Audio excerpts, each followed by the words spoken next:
This is intimate. I was told that the biggest problem, Tyler, you're going to have this afternoon is getting Tony Robbins to come out of his shell. Okay, so don't be shy here today. It's all going to be good. We were talking backstage, and you teed up a question that I think is part of every business owner's journey, and that is the art and science of overcoming the obstacles that you face. Yes. They are inevitable. Yes. They are existential sometimes. Yes. They are fear-inducing most of the time. What do you do when you hit one of the obstacles?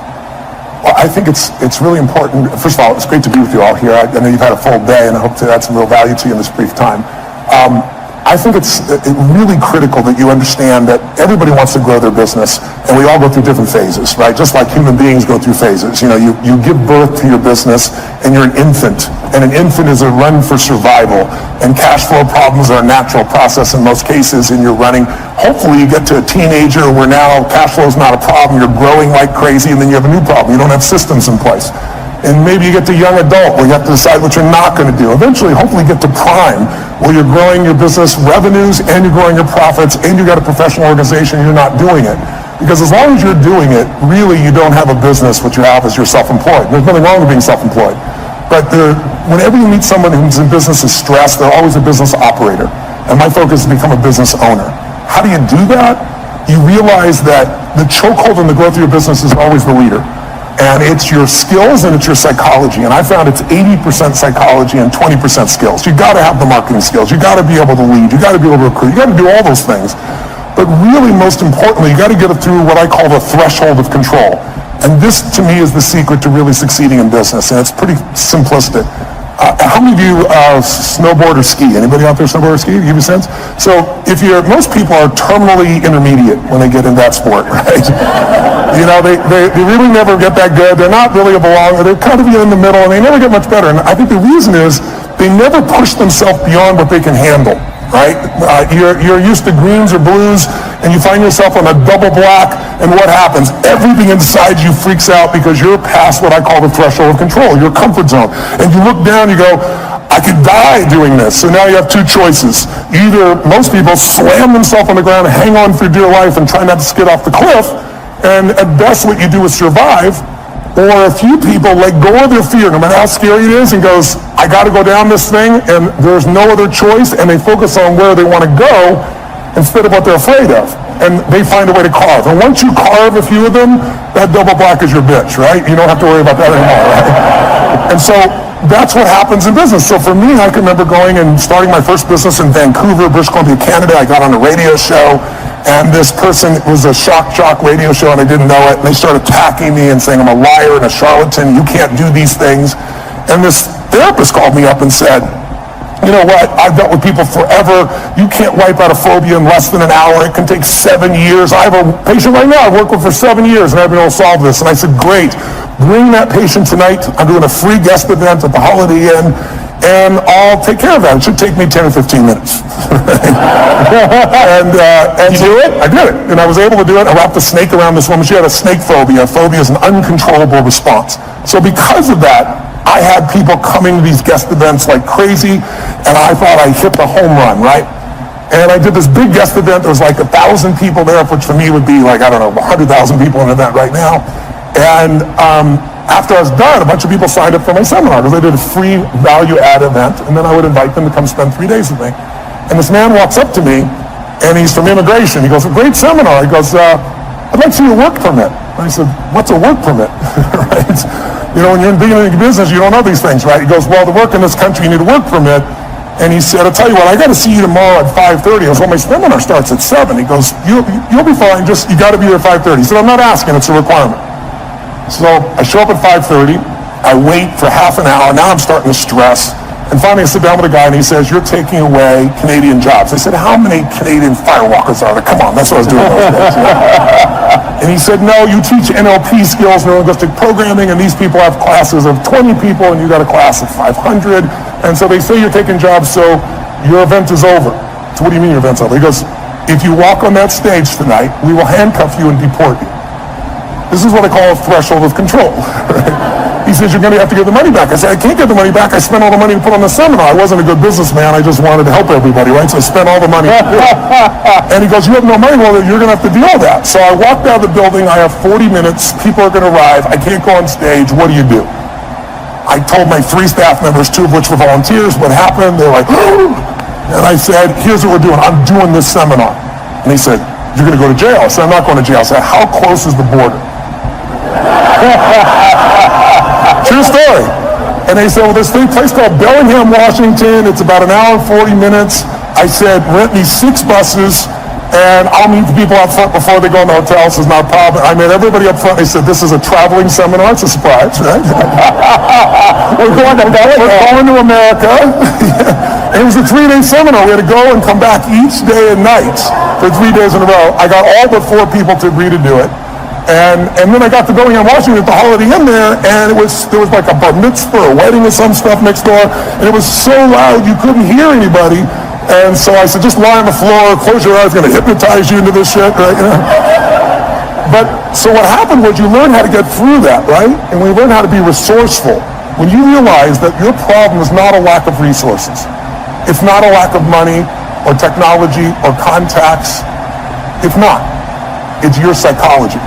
Because the ultimate resource is resourcefulness. And human emotion, that's what starts wars, that's what makes a business begin, that's how you have children, that's how we end wars, it's all emotion.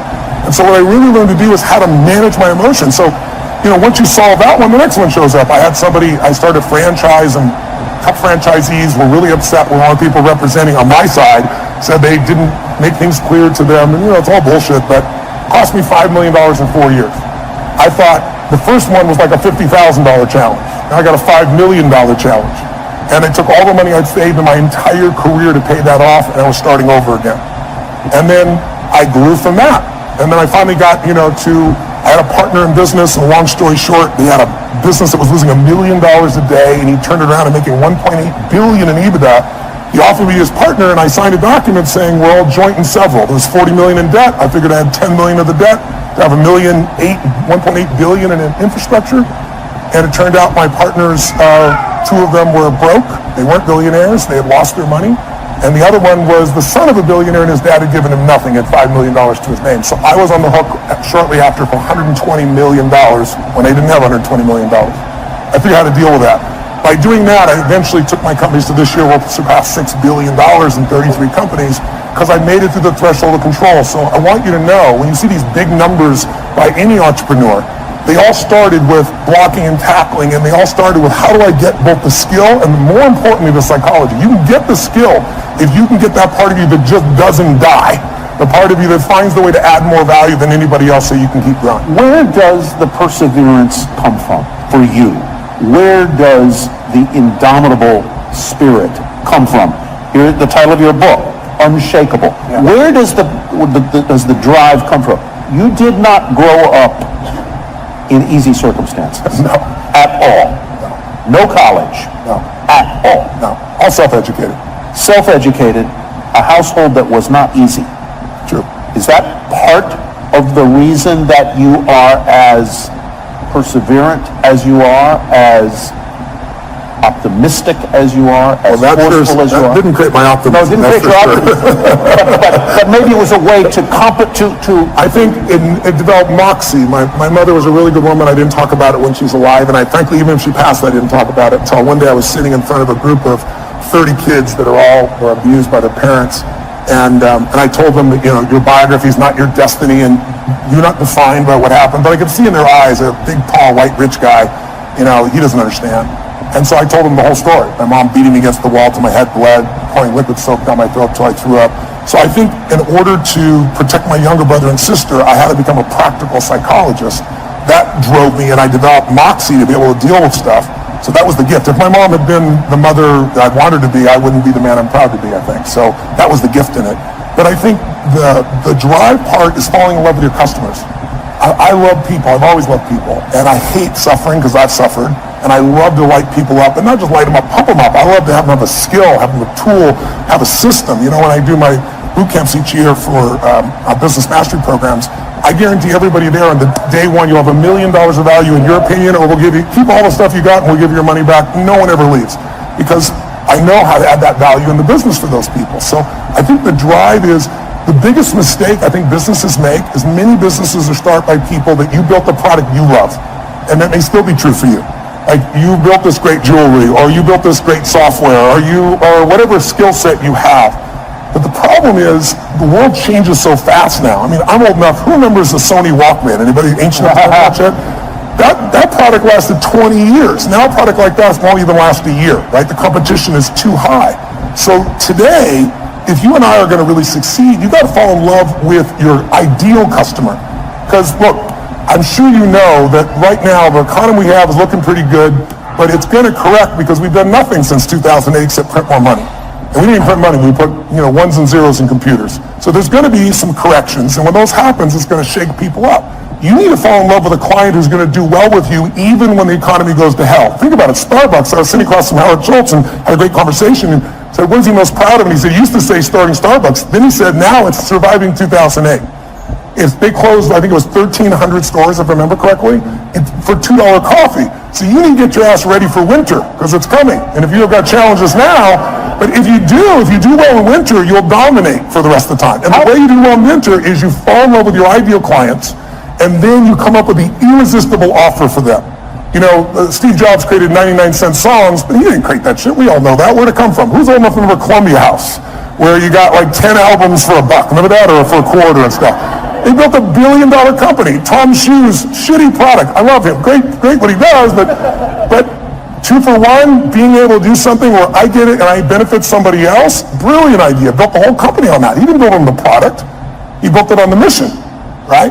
So you need an irresistible offer for the client who's ideal for you, and you want to fall in love with a client. Don't fall in love with your product or service, because those need to change. And if you fall in love with your product or service, somebody's going to beat you. They're going to be anticipating. I always tell businesses, there's 2 businesses you have to manage right now. You have to run the business you're in, because if you don't run that, your cash flow, your challenges are going to bite you. But you also have to run the business you're becoming. And both businesses you have to be making progress on. If you get all excited about the future and all the cool stuff that's coming, and you go work on that, and there's no cash flow now, you're dead in the water. If you just work on today, you're going to wake up and go, what the hell happened? My competition beat me. It's those 2 sides. And my 33 companies, I look at what the company is now and what it has to be constantly. So we're doing the grunt work, if you will, the important day-to-day work, while we're anticipating the future. When you were building your businesses, and you've gone through an evolution, as all business owners do. I mean, what you were doing 30 years ago isn't really what you're doing today. How and when did you know that you were doing in life what you were meant to do? Because I think that's part of the quest of the entrepreneur, is to achieve that. When did you know it? How did you know it? When did I know? I think I've known you. I think you know it at different stages, at different levels, at different times. It's like I can remember one that stands out from you. And yes, that pops in my head is President Clinton calling me. I was with Peter Guber, my partner in the esports business, and we both owned the LAFC new MLS franchise, soccer franchise, building a stadium here. I was at his home in Aspen, and he says, "The president's on the line for you." And it was President Clinton. And I picked the phone, and I talked to the president for a few minutes, and he told me what's going on. And I said, "Mr. President, I'm completely honored you want me to come visit with you, and I'd love to, but I want you to know I'm not a fan." I said, it was the time in which you said the economy's stupid, and then you turned around and did all these things that weren't related to the economy, and he looked like a very weak president at that point. And I remember Peter looking at me going, "You just told the President of the United States you're not a fan." Calling you, telling you, inviting you to come out to Camp David. But it was great. I said, I want to be sincere. I'd love to serve you, but I'm not a sycophant, right? Yeah. And so I went there and spent time with him. And I think the moment I know that I was doing what I love was, there were a couple of people there, and they're all trying to get his attention. And he and I went for this walk, and this deer went by, and he was telling me, about all these past presidents. And he was honestly at the time complaining about how unfair things were. And I thought, this is the President of the United States, and he's effed up.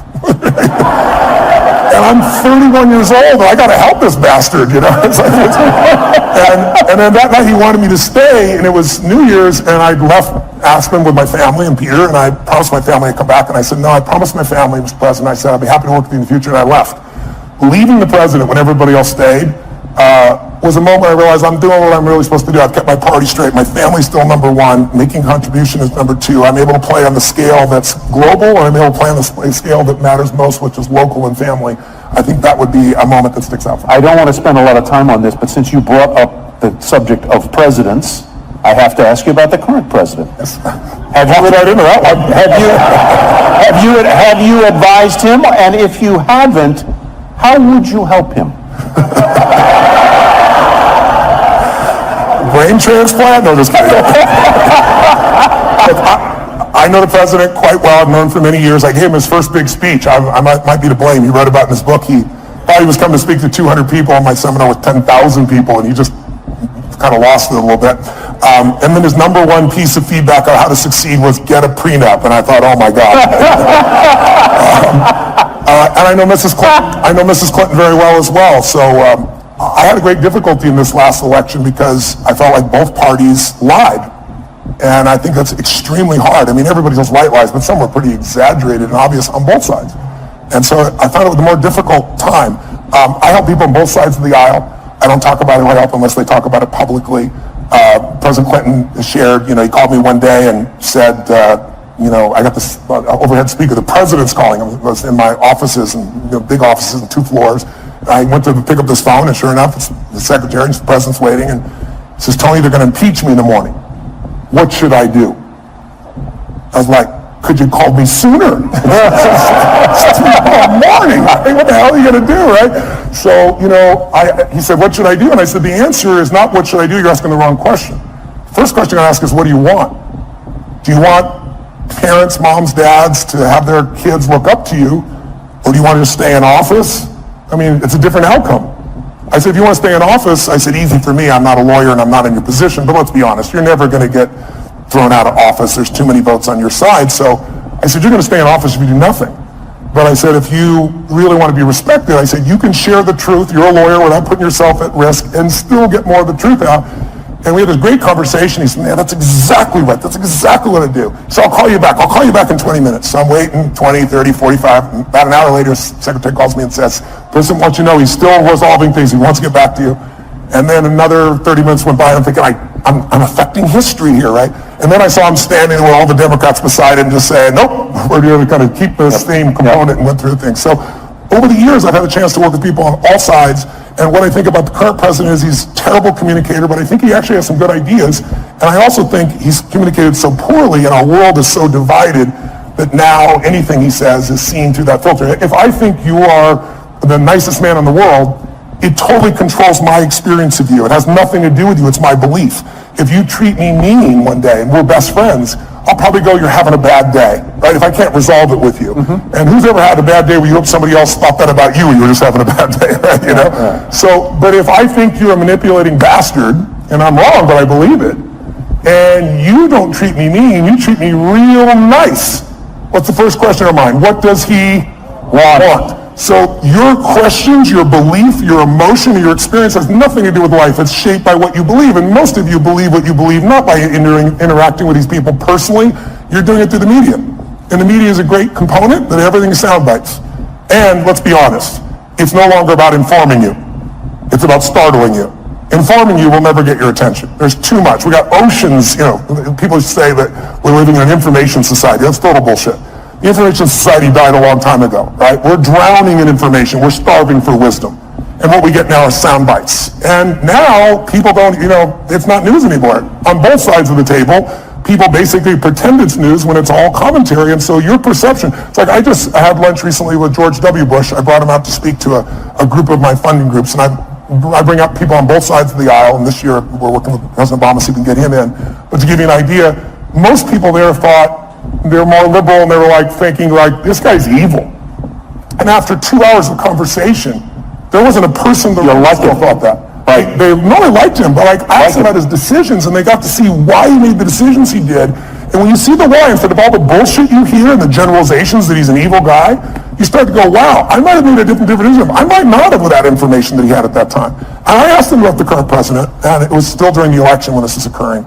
And I said, obviously, I know you wanted your brother to win. And I admired President Bush for never attacking the past president. He never attacked President Obama. He was a class act, even when he disagreed. So he told me privately what he felt. And then he said, Tony, I remember when Nixon was elected, and he said, I thought that was the end of the American presidency. I mean, the President of the United States is gone. I mean, he's evil. He did the wrong thing. And he said he didn't destroy it. He didn't. And he said, so here's what I figured out.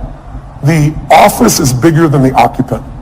And I really believe that's true. I think if you want to go home tonight with a little bit of comfort inside, go back to that truth. The office is bigger than the occupant. And you see it when he does things, and then there's a judicial branch that balances it. And I think we're in a situation where the biggest challenge we have as a society is we've demonized the other side on almost every issue.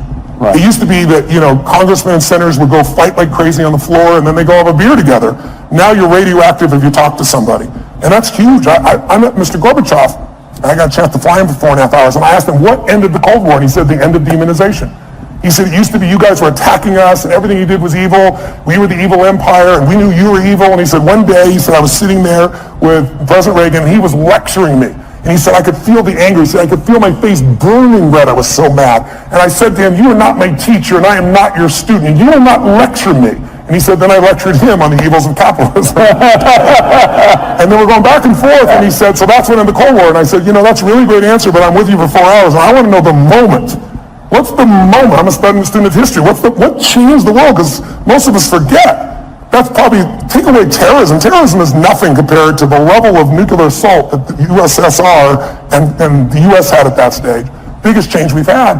And he thought for a moment, and he shared this great moment with me. He said, he hit his leg. He's talking to the interpreter, but he recognizes, understands a lot of English. He's smacking his leg and giggling like a little kid. He goes, I will tell you the moment. He said, we were having this fight, back and forth, back and forth. I'm lecturing him, he's lecturing me. And all of a sudden he just stood up like this and he said, this is not working. And he turned and walked 3 steps away, and then he turned back and said, can we start fresh? My name is Rod. Are you okay? And he had that same impact that did on you just now. He said, he was laughing uncontrollably. He goes, I knew I could do business with this man. You had to love the man. And then he said, Reagan also knew that Gorbachev loves children. And there were no children going to go to the USSR, right? Soviet Union. And Reagan brought a group of children over and let them be in the care of Gorbachev. And he said it completely changed the game for him. So it was a moment, just a moment of breaking somebody's pattern. And that works in an intimate relationship, it works in a business challenge, but it also works on the scale of society and history. I want to go to audience questions, and I hope you all have sent some to the Iconic Tour hashtag. I'll go to those in just a sec.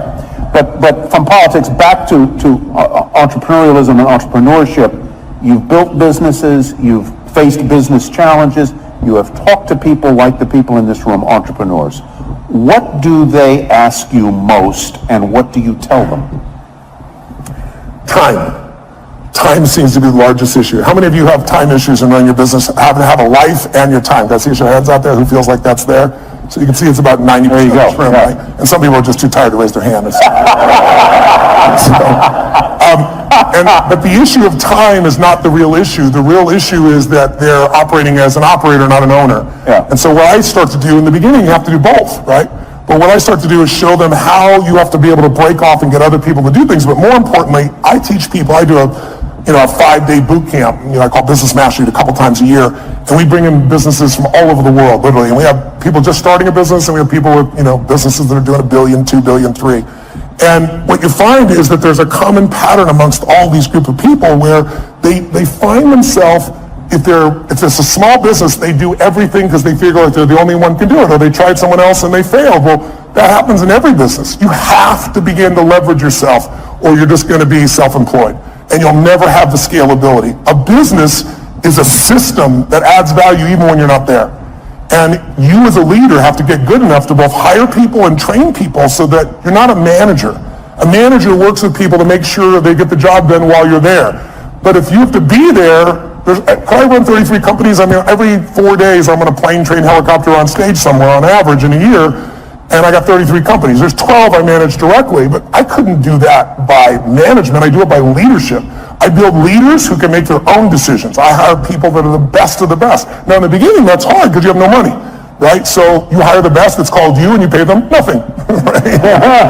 And then now you try to hire other people, and what do? You hire your friends, which is a disaster because they're not as skilled and you love them and it's hard to manage them. And then I hired people that were really talented but they were mean, they didn't share my values.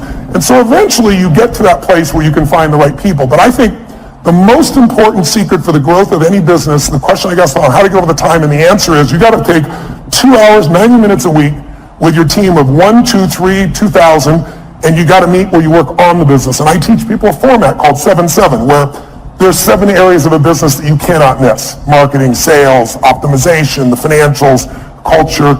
And I'll make sure that each week you and your team focus on that. Not the day-to-day business, but how do we strengthen our marketing, not just for this run, but overall how we build the brand. What do we do to change our sales process? How do we optimize the business? How do we spend no money and grow the business 30% in the next 3 to 6 months? And when you take small markers in the business that are critical and you improve them 5, 10, 15%, but you do 12 of them, you'll grow your business 120, 130%, 140% because there's a compounding impact. You don't just get the improvement you've made. So I try to help businesses to make those changes so you have time to think and be strategic. Because if you're just running, how many of you are stressed? I'll be honest if you would. Today, being here and not being at your business, how many feel some stress in your business being away even for a day? Okay, right now, I'm a business operator, F that, right? I'm going to become a business owner, you've got to be. Yeah. Let's go to a question from the audience. What would the 30-year-old version of yourself say to you today with conviction and be flat wrong about? Let's see. What would the 30-year-old Tony Robbins say to you today? Well, first of all, he's dead, so he's not going to say shit today. I buried him a long time ago because I'm 57. I would say the 30-year-old would say, this is what we're going to do this year, and it would be these huge numbers. And I developed a principle around the time I was 30, which is most of us overestimate what we're going to do in a year, and we underestimate what we're going to do in a decade. And a decade happens that fast. You'll blink your eyes and a decade will be here. That is a great point. I really, truly, everything I do is long term. I think it's the biggest challenge we have in corporate America is everybody's looking the next quarter. Instead of, the best business people, the Mark Benioffs, the Steve Wynns, the Peter Gubers, the people that I hang with, they all are decade-long people. When I was 14, I said, this is how my life's going to, I decided, in my 20s, I'm going to help. I want to have the skill to help anyone change their life. If I'm committed and they're committed, it's going to be done. I'll have the ability. So I got to build to that, which I did. And then I said, in my 30s, at 14, I said, I'll do that with groups of people instead of one-on-one. And then in my 40s, I'll do it with big groups. In my 50s, I'll do it with companies. In my 60s, I'll either do it in government as a servant there or in a religious context, because I'm a spiritual person, but I don't tell people what to believe religiously. But at that point, I've lived long enough, maybe I will. Would you ever run for office? I would have said yes. Now the answer is no. I've served on both sides of the aisle, and it's not really about the office. It's about fundraising right now, so much of the time. And I would not do that unless I ran with my own money and maybe a small number of friends. But at this stage, I think it would disrupt my wife's life so much. Yeah. I'm a very public person, and she's not, and I feel bad for her, so I don't think that would be the right direction. Let's go to Jeff Conlon's question. If mindset is the key or a key, how do you shift your mindset? I was going to ask a question that's related to that, and that is, you're now, well, you say you're top of the world, but you're a confident guy. What do you do? What do you do when you have self-doubt? And that's sort of, how do you shift your mindset? How do you deal with self-doubt? I don't have a lot of it at this stage, but I... Shocking! I'm being honest, right? I think self-doubt is, instead of self-doubt, I would say questioning. I think it's critical to question, but at certain stages. If you're questioning all the time, you have nothing but fear and doubt, right? You only believe something because you don't question it, right? Someone tells me, so-and-so talk behind your back this, and you go, no, they're my friend, they never do that. Your belief, you're certain they're not going to do it, so you don't even entertain it. But if 2 or 3 people tell you that, and they go, wow, could John really be doing this behind my back? And you start questioning. You ever done that? You've been upset with somebody, you confront them, and then you find out it's all bullshit, they didn't do anything wrong, and you feel like an idiot? So for me, I think there's a time to question. And so I organize that. When I'm beginning something, I do that. And my investments is a perfect example. If you look at somebody, like Richard Branson, for example. Richard is this giant risk taker, right? But he questions. He's got one question. He questions within himself and everyone else.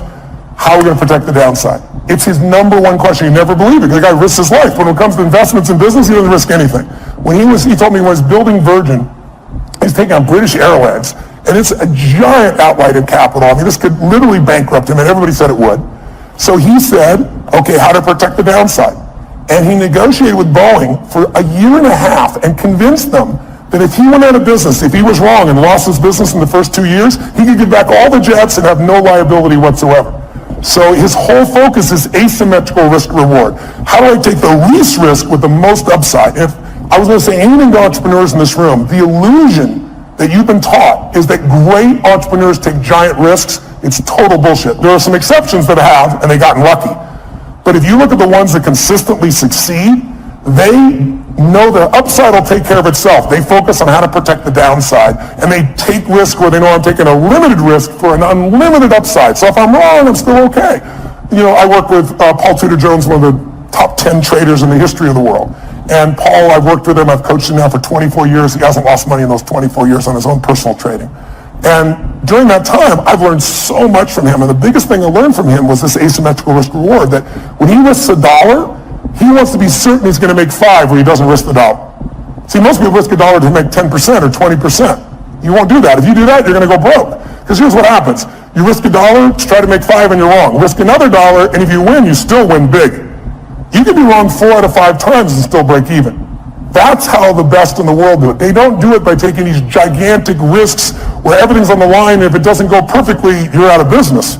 That's why most businesses go out. You want to think of asymmetrical risk reward. Tudor Jones, curiously, as an aside, was a classmate of mine at the University of Virginia. Wow, and I met him there. He would never remember me, but a fascinating guy. Another aside, because you mentioned he's a hedge fund manager in Connecticut. You did a brilliant interview with Ray Dalio for, I believe it was Facebook, not long ago. Yeah. And his book is really terrific, called Principles. I recommend you all go get it. It's very, very good. It's one of the greatest business books I've ever read, because if you don't know who Ray is, most of you know Warren Buffett. That's because Warren Buffett is sweet in shares and is public nature. But Ray is actually the most successful investor of his type in the history of the world. He's returned more money to investors from a hedge fund perspective than anybody in history. When I met Ray 10 years ago, you had about $5 billion net worth for him to talk to you. You couldn't be a billionaire, that's too weak. And you had to give him $100 million to start. Now he won't take your money no matter who you are. When I went to go interview him the first time, the Prime Minister of China was talking to him on the phone. He was coaching China on what to do with their money. That's how brilliant he is. Yeah. Hedge fund people, if you're familiar with rich people give their money to hedge funds, a big one might be, let's say, 20 billion. He's 160 billion. But go get his book. He flew down to Palm Beach to my home. And it's called Principles. He said, I want you to be the first person to interview me and do it on Facebook Live, so I did. But I love this man, and he will show you how he built from nothing. He literally started with nothing. He worked as a caddy. He started when he was 26 years old in a 2-bedroom apartment, and now he's got 1,800 employees and 160 billion. And he's one of the 100 richest men in the world and one of the top 10 that you'll meet. But his insights about how to run a business, how to run your life, we all need principles to guide our decision making. If you really think about it, success is the result of good judgment, right? If you make great decisions, you're going to succeed.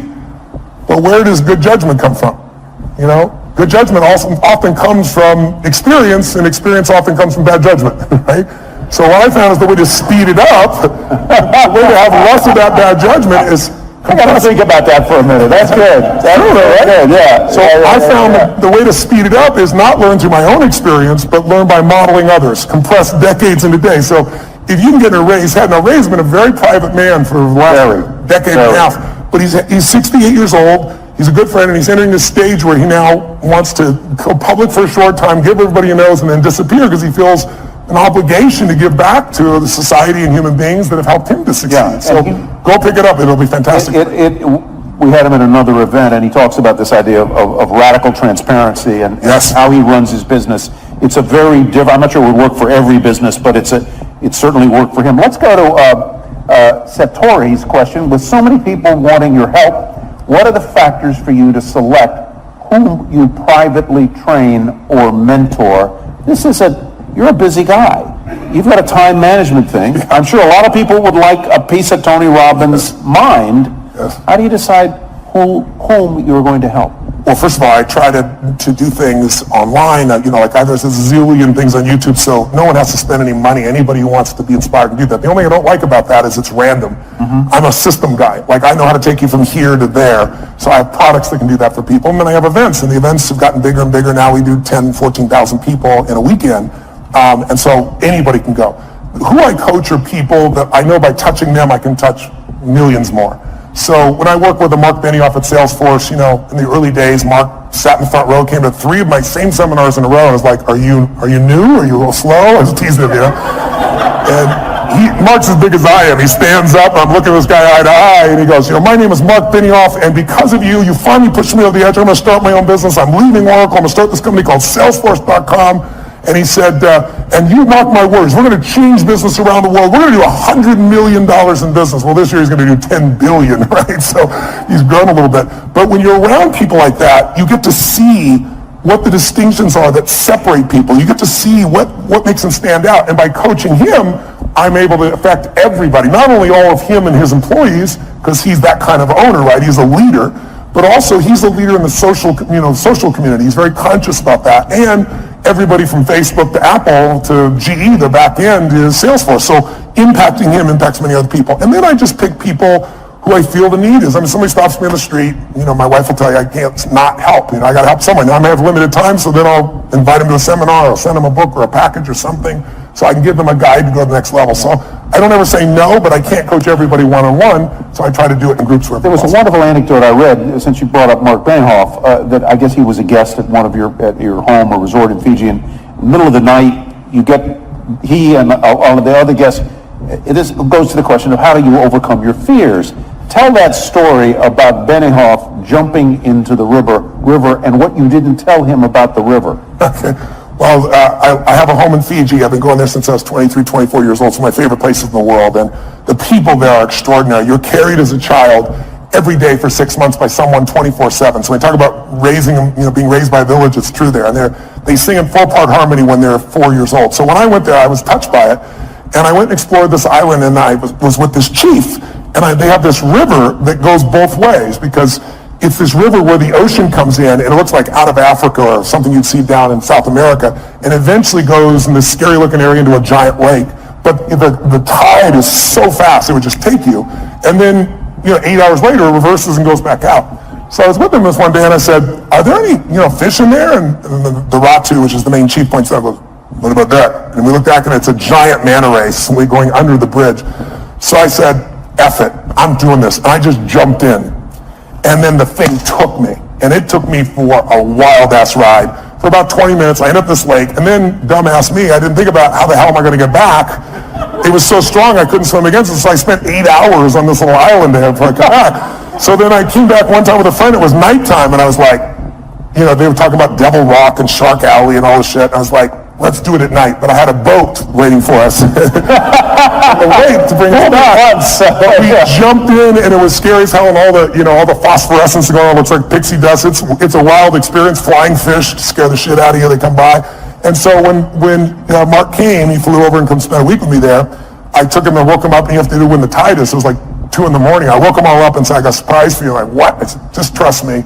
Dragged them all on, put wet gear on them, gave them life preservers, and then threw him off, and Mark was freaking out, and I grabbed his hand, and I go, we'll go on 3, 1, and we went on 1. Because I can feel him, and he's as big as I am. If I try to jump, he might be hanging me out there just holding on. So Mark talks about that story a lot, but overcoming fear. Because, whatever you're afraid of, it's never as much as you're afraid of, right? It's how many things you've been afraid of that never happen. Right? And then the things you are afraid of, if they do happen, you just deal with them. It's that old phrase, coward dies 1,000 deaths, a courageous man only once. I discipline myself, not perfectly, but for the most part, I don't worry about shit till it happens. I anticipate it, but I don't worry about it. If state is everything, state of mind. How do you stay in a great state of mind 24/7? Should that even be your goal? I think it's worthwhile to have as a goal. I don't think it's realistic 24/7, whatever, having any blurbs, because we all have a 2-million-year-old brain. Everybody in this room has that. I do too. And it's not designed to make you happy. It's designed to make you survive. So if I said to all of you right now, what does that brain look for? It looks for what can hurt you, and it exaggerates it. And since there's no saber-toothed tiger now, it says, what are people thinking of me? Will my business make it? Do I have enough money? And these are all easy things to solve, but our reactions in our gut, when we let the fear part of our mind take over, that basically the survival software, if it runs you, you're in trouble. So a few years ago, I actually lecture on this now. I say, you need 2 skills to have the quality of life you want. If you want an extraordinary life on your terms, whatever your terms are, you need to master the skill of the science of achievement. You got to figure out, how do I take what I dream about and make it real? And it's a science. And you can model other people, and you can learn, you can speed up. I've spent my lifetime doing that. But the second skill, and the one that most people don't give enough value to culturally, is more important. And that is, you need to alter, if you want an extraordinary life, how many people do you know that have achieved it? How many have done this? Who's achieved a goal that was a big goal? You worked your ass off and you achieved it. And then your brain went, is this all there is? Who's had one of these moments? Yeah, almost everybody. And that's worse than failing, because we're all achievers in this room, right? So if you fail, what are you going to do? You get back up, you try another approach, you're going to eventually succeed. You know it in your gut if you're really driven. But if you succeed and you're miserable, now you're what I call technically screwed, right? I mean, because if you're not happy with what you got, I mean, failing, you can get up and do something new, but succeeding, where do you go? So I really believe, you look at somebody like say, Robin Williams. I think the loss of him is one of the greatest losses we had. He's loved worldwide. I asked people all over the world last year in China, I asked them in Japan and Sydney, Australia, throughout the US, how many of you loved, don't raise your hand if you liked him, how many of you loved Robin Williams? I'm curious. Keep your hands up, look around the room. Like 98%, only 2% assholes that didn't like Robin Williams. But when I said this, I didn't say like, I said loved. And so here's a guy, was he an overachiever? He came to Hollywood, everybody comes to Hollywood. He said, I'm on my own show. Yeah, sure you are, buddy. I was old enough to remember the show. What was it called? Mark and Mindy.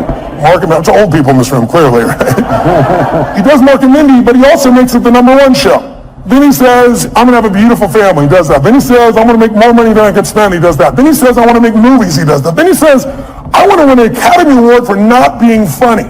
His #1 skill. And he did it.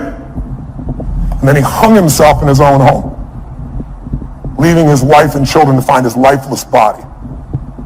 How do you explain that? I'll tell you the answer. He made everybody happy but whom?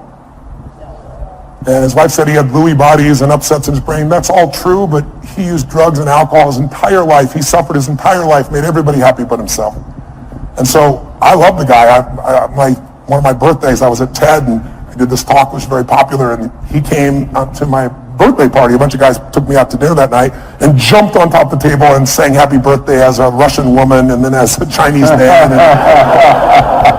And you know, I've never lost a suicide, knock on wood, out of thousands. We made films and follow-up, but I had no idea that's where he was. But I look at a man like that, and I say, he's a warning as much as we all loved him, even more so because we loved him.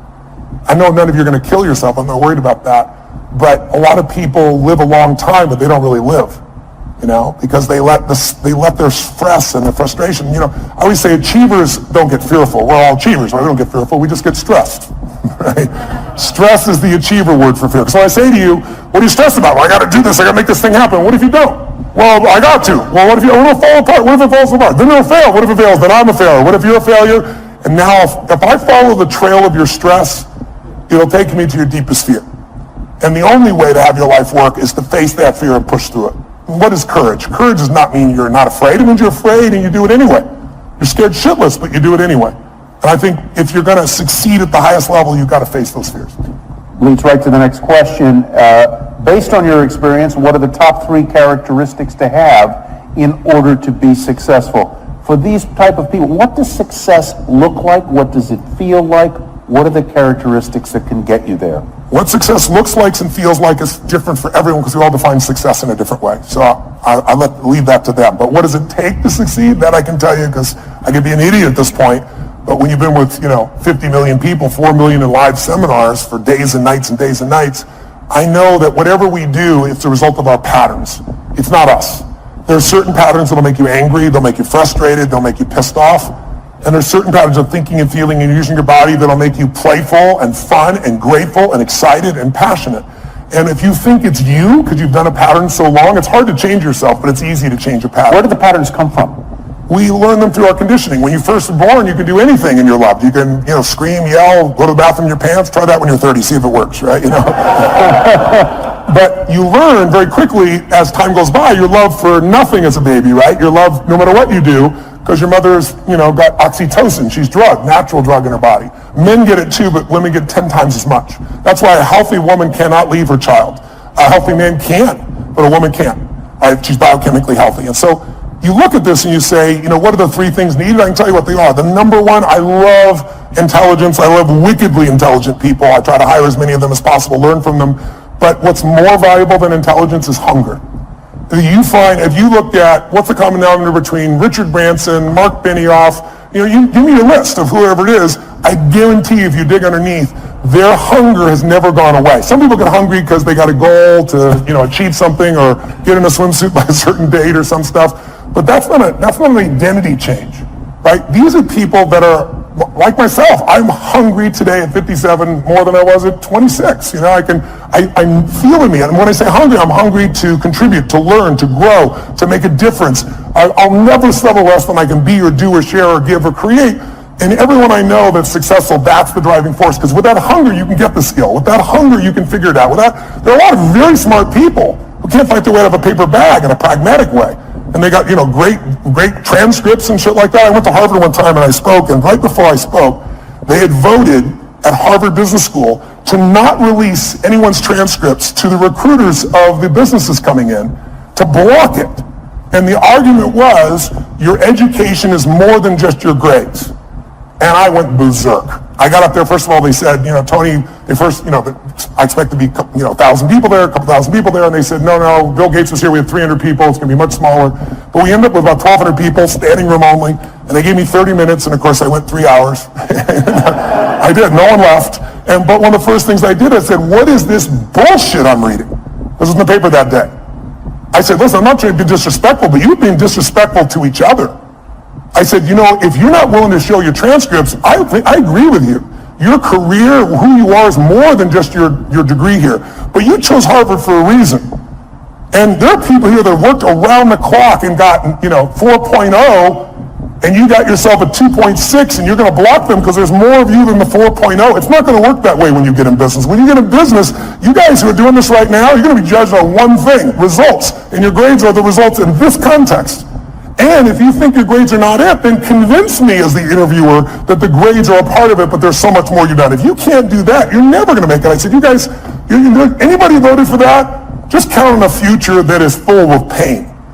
And the room was like, it was pretty intense, I guess. I thought it was pretty soft, personally. And then all of a sudden people stood up and they did a standing ovation, and people said, this is bullshit, because this is what happens sometimes in a democracy. Sometimes in a democracy, the lowest level standard is what becomes natural. We're seeing it right now on the political side. We're seeing people that, in Berkeley, the home of free speech, people throwing things, burning things, destroying things, who are supposed to be liberals, who should be open for open speech. And then you see conservatives that are just as dumb, saying things that are inflaming people. It's not one side or the other. It's us as a society. We got to shift it. We got to go from demonization to saying, let's say it's a fight over guns. Very emotional fight. What's the problem? We demonize each side. Nobody in this room, whether you're pro-gun or against gun, whether you want gun regulation or not, there's nobody in this room that doesn't want their children or their friends or their family safe and protected. We just disagree. People disagree on how. And if we can start with what we agree on, we can actually make progress. But today, there's no progress because we now also augment this with social media, and we augment it with the regular media. And think about it. The media is not here to inform you. They're here to startle you. We all know if we say something inflaming, you're going to talk about it, share it on social media, and they get a multiplied effect. It's all about advertising. So you have to really discern yourself today. You have to understand it's the Wild West, not only on the internet, but on television as well. And you have to decide, if you're an independent thinker, what is really right, and maybe be part of the solution instead of another person that attacks the right or the left, Donald Trump or whoever it is that you'd be attacking. There's lots of people that are easy to attack. But attacking doesn't change or improve anything, so in my opinion. We gave you 45 minutes. Would anybody here mind if we went a little longer? Would you mind if we went a little longer? Sure. So let 5 or 6 more hours? Yeah, 5 or 6 more hours. We'll bring the bar inside is what we'll do. But I want to finish what I said just for 1 second. Yeah, please, I want do. to answer this person's question, which was 3 things. Oh, 3. We got through 1, hunger. Okay, let's get fast. 2 and 3.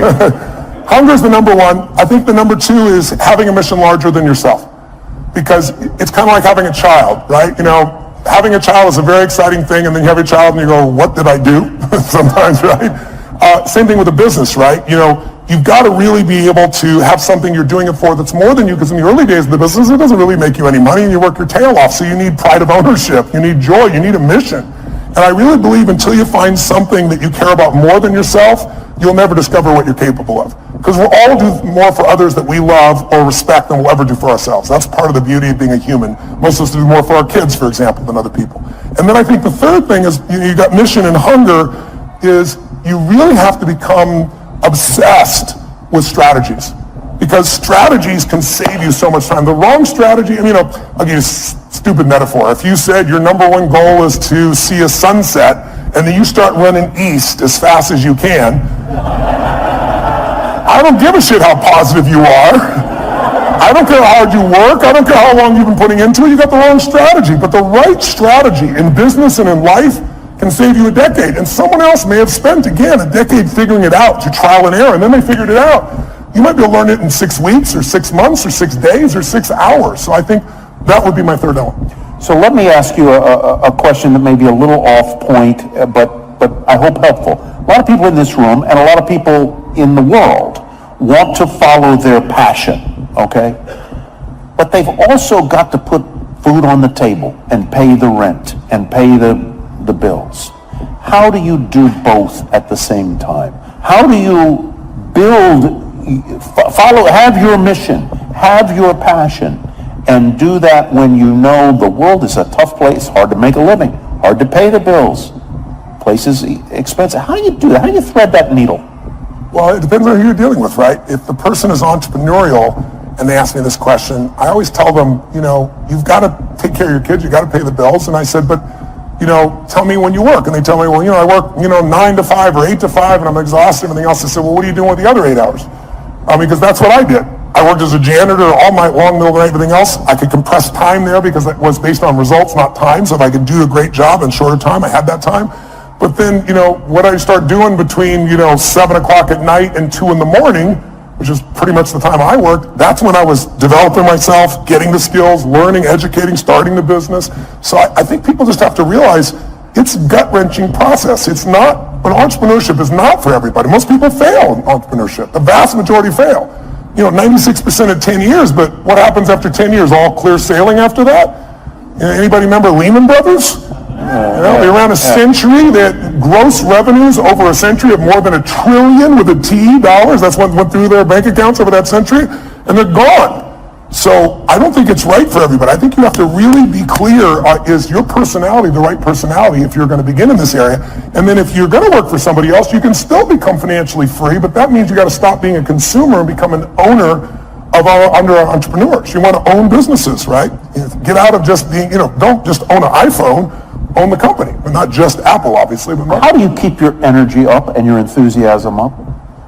How do you do it? I'm wired for it. It's my nature to some extent, but also the other part is I get to see results. Who here has been touched by my work before? I'm curious. Anybody in this room? So look around the room, and how's it hard to be inspired when I'm in a room and a third or 40% or 50% have used my work? And so people come up to me every day, dozens of people a day if I'm traveling, and they tell me the most amazing stories. Outside my children and my wife, that's probably the greatest gift of my life. I never get tired of hearing it, and it just makes me want to deliver more, give more, have more impact. You get the last word. Tell them what you want them to know. Well, if you're entrepreneurs out there, here's what I'd say to you. I'd say, don't be so damn hard on yourself. I know that sounds counter to being an achiever, but when you're beating yourself up, you're sucking out the energy you need to move forward. It's kind of like, I always tell people there's so much energy, and I've built mine. I do a lot of things to build my energy to be incredibly strong and have really strong endurance, because to me, energy is life. If you don't have strong energy, you're not going to do anything. But even after we look at that energy, it only goes so many places. So if your energy is being caught up, if you take energy in a business and you pour it into external marketing, going out and reaching people and adding value, that business is going to grow. But if there are inner conflicts in that business between people, then the energy is being sucked in here and less energy is going out there. The business is going to have problems. That's also true of you. If you allow your disappointments to create these inner conflicts and fears and you let them run wild within you, they're going to suck the energy out you need to go to the next level in your business. You have to discipline your disappointment now. Mine is the 90-second rule. So watch this. Try something real fast. Look around this room. I'm going to give you a test. Look around this room and see everything that's brown. I'm going to test you in a moment. Look behind you, look around you, look at clothing, look at people, look anything that's brown. Brown, brown, brown, brown. Record it in your mind. Close your eyes. Now, with your eyes closed, tell me everything you saw just now that was red. If you see more brown than red, say I. Open your eyes, look for red now. Really look for red. Look for it anywhere you can find it. Look around you, look beside you, look at the front, the back. How many found more red this time? Raise your hand if you did. Say, I. Why'd you find more red this time? That you told me to. Seek and ye shall find. But here's what's amazing. Seek and you shall find even if it's not there. I'll prove it to you. How many saw beige shit, called it brown just to feel successful? How many saw burgundy, called it red just to count more pieces? So if you think you're a jerk or someone else is a jerk, you're going to color it. You're going to change it. You're going to find the jerkiness in them. You're going to find the jerk in you. It's really important that you manage your mental and emotional state because you are the business. If you are the leader, your responsibility, your job, your opportunity, your privilege is to be able to truly lead. And you cannot lead if you're living in fear. You cannot lead in a place of constant uncertainty. We all have uncertainty at times. But if you watch an athlete go out to shoot a free throw or a kicker in the NFL to go kick the ball, how many of you have seen that person? They're about to kick it, they're about to shoot it, and you go, they're going to miss it, and you know they're going to miss it. Who's experienced this before? How did you know? You could see in their body that they're missing the core ingredient, absolute certainty. You can have the great skills in the world, but when you lose that certainty, the athlete goes down. That's usually when I get the call. I got to rewire them and get them back where they can execute at that level. So be kind to yourself, as corny as that sounds. Not to be kind to yourself, but so there's more energy available to solve the problems and to build the business and to meet your mission. Because the time you're beating yourself up, you're trying to prove to yourself you really care, but meanwhile what you're doing is sucking the energy out of your growth. I had somebody who embezzled some money when I was a tiny company, like one of the companies was $3 million. And the guy embezzled $250,000, and I was $758,000 in debt and thought I was in profit. And in those days, everybody told me I had to go bankrupt. And I remember I was just like so angry. There's so much anger because my business was like my child. This guy tried to kill my child, you know. So I was chasing him into Mexico so I could beat the hell out of him and put him in prison. And then I realized in the middle of this stuff, I got to let go of this because while I'm busy being angry and pissed off, the business is going to go under. I'm chasing birds. What am I do when I catch the bird? I got to focus on how to add the value. And so take your energy. That's all you have in this life. And invest it in the things you love. In those you love, in the mission of your business, and in your clients. If you fall in love with what you do, who you do it with, and who you do it for, there'll be no limit to your impact. But you got to be willing to do it for decades because it's all bullshit. Maybe you'll hit the lucky thing and it'll happen in 12 months. But even if you don't, even if you did, you know, I got a friend who's one of my partners in the LAFC and so forth, you know, Chad, who started YouTube, for example, and $1.6 billion in 18 months, 24 months, that type of thing. It's not always the best thing. Because ultimately in life, whenever you meet people who have succeeded, almost always we talk about the toughest times and laugh and remember, because in order to have a foreground, you need a background. And to appreciate the foreground, you need a background. So I found that the most difficult times have been the best times because they've made me appreciate what my life is like today. And I hope you'll just take care of yourselves, and I hope today, this whole day, all the speakers, and hopefully a little of our conversation has been helpful too, and I thank you for letting me address you. Thank you so much. Loved it. Thank you, guys. We'll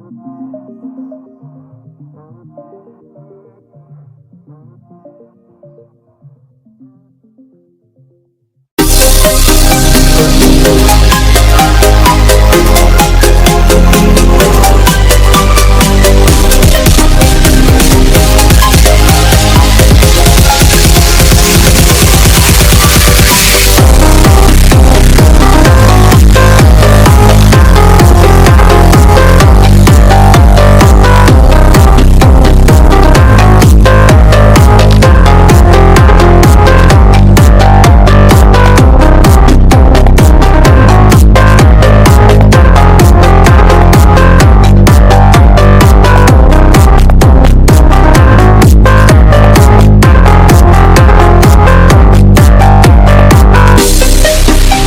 back.